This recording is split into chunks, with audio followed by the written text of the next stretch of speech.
बिस्मिल्लाहिर्रहमानिर्रहीम। आज का ये लेक्चर वेरिकोसील के उन मरीजों के लिए है जो एक बहुत बड़ी कंफ्यूजन का शिकार हैं कि उनके स्पर्म्स पूरे हैं, तो आया उनको वेरिकोसील का ऑपरेशन करवाना चाहिए या नहीं करवाना चाहिए। एक चीज। दूसरी चीज ये कि अगर स्पर्म्स बिल्कुल ओके हैं लेकिन फिर भी प्रेगनेंसी क्यों नहीं हो रही, उस रिपोर्ट में कौन कौन सी ऐसी वजूहात होती हैं जिसकी वजह से प्रेगनेंसी नहीं हो पा रही होती। तो आइए चलते हैं अपने लेक्चर की तरफ। अस्सलाम वालेकुम रहमतुल्लाहि व बरकातुहू। मैं डॉक्टर हाफिज अहमद रजा सब सुनने वालों को इस लेक्चर में खुशामदीद कहता हूं।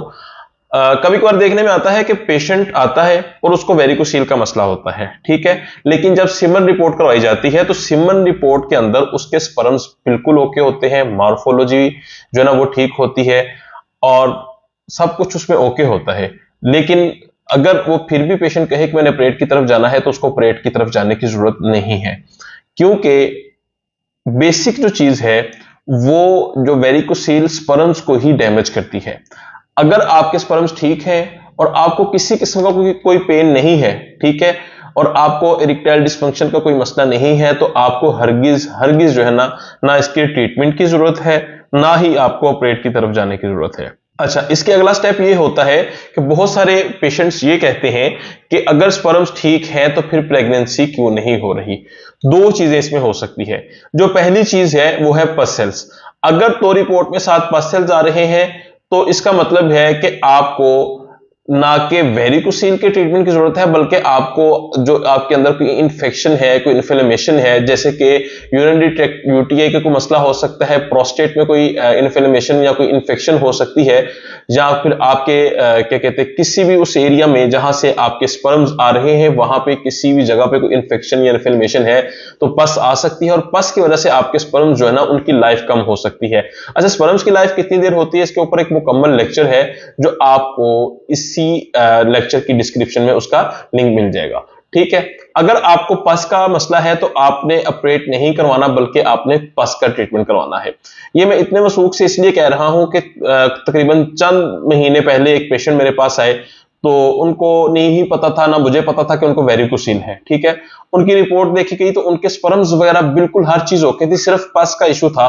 पस का ट्रीटमेंट किया गया तो ड्यूरिंग ट्रीटमेंट ही अल्हम्दुलिल्लाह उनकी प्रेगनेंसी हो गई। उसके बाद उन्होंने जो ना अल्ट्रासाउंड भी करवाया और अल्ट्रासाउंड करवाने पे पता चला कि उनको जो है ना वेरिकोसील का मसला भी है। तो इस चीज से साबित होता है कि वेरिकोसील हो लेकिन स्पर्म्स बिल्कुल ओके हो तो आपको उसका जो है ना ऑपरेट करवाने की जरूरत नहीं है। अच्छा, अगर पस भी नहीं है तो आपके एक्टिव स्पर्म्स जो है ना वो 60% आ रहे हैं, तो आपने करना क्या है कि आपने एक अच्छी लैब पे जाना है जहां पे मुकम्मल डिटेल के साथ एक रिपोर्ट होती है।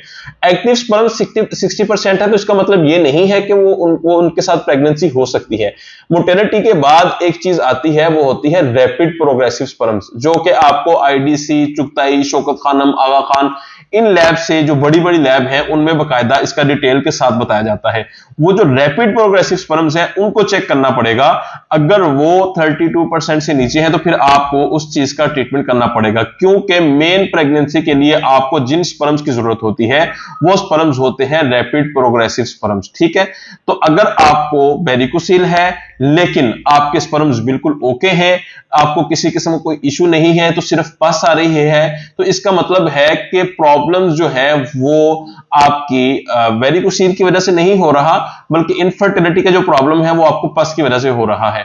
तो आपने करना यह है कि फिर आपने सिर्फ पस सेल का ट्रीटमेंट करवाना है। अगर पस भी नहीं आ रही तो रैपिड प्रोग्रेसिव स्पर्म्स कम है तो फिर स्पर्म्स का जो डीएनए रिपेयर करने के लिए मेडिसिन होती हैं वो आपने यूज करनी है। जब आप इस तरीके से ट्रीटमेंट करेंगे तो आप बहुत सारी पेचीदगियों से भी बच जाएंगे, आपका टाइम भी बचेगा, आपके पैसे भी बचेंगे और अल्लाह के फजल से आप 100% जो है ना वो सेहतयाब हो जाएंगे और बच्चे भी हो जाएंगे। इसी के साथ मुझे इजाजत दीजिए, जल्द ही इंशाल्लाह किसी अच्छे लेक्चर के साथ मुलाकात होगी। अगर आपको इनफर्टिलिटी के हवाले से किसी भी किस्म कोई इशू है तो आप मुझे महीने का पहला हफ्ते वाला दिन इस्लामाबाद में चेक करवा सकते हैं, या फिर आप गोजरा सिटी में मुझे हाफिज क्लिनिक है मेन जंग रोड पे, वहां चेक करवा सकते हैं, या फिर ऑनलाइन कॉन्टेक्ट कर सकते हैं। इसी के साथ इजाजत दीजिए, अल्लाह हाफिज।